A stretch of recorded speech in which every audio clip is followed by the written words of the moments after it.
हरभरा डाळ, भिजवलेली हिरवी मिरची, लसूण, जिरं, कढीपत्ता, कोथिंबीर, कांदा चिरलेला, मीठ, 2 हिरव्या मिरच्या, 9 ते 10 लसणाच्या पाकळ्या, जिरं,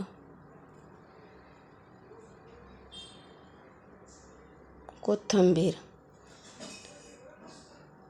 थोडंसं मीठ,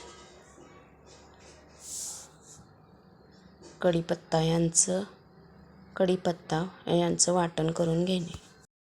कांदा भाजण्यासाठी कढईमध्ये घातलेला आहे. तसेच तेल व चवीनुसार मीठ हे सर्व साहित्य घालून परतून घेणे व जिरं मोहरी फोडणीसाठी घालणे.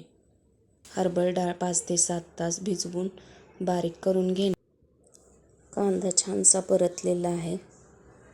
त्यात हिरवी मिरची, लसूण, कोथिंबीर, कढीपत्ता यांचं वाटण घातलेलं आहे, 2 चमचे.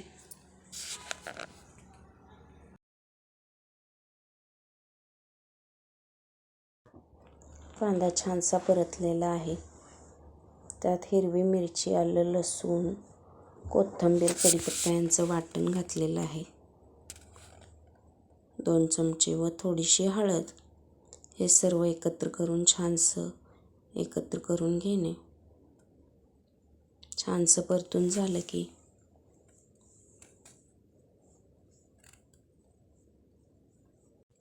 कढईत हरभरा डाळीचं वाटण केलेलं घातलेलं आहे.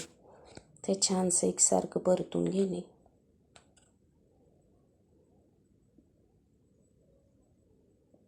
सतत एकसारखं परतून घेतल्यामुळे हरभरा डाळ मोकळी होऊन बेसन छानसं होतं तयार.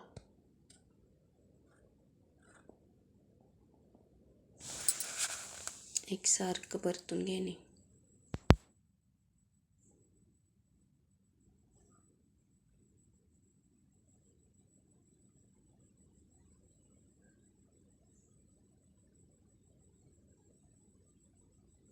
थोडीशी कोथिंबीर व तेल वरून घालून परत एकसारखं परतून घेणे.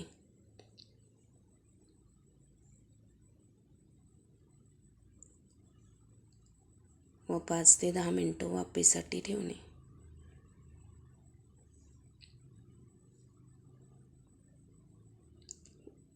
वाफ देऊन तयार झालेलं आहे. वरून कोथिंबीर भरपूरने. हरभरा डाळीचं मोकळं बेसन तयार झालेलं आहे. हे एका बाउलमध्ये थंड झाल्यावर काढून घेणे.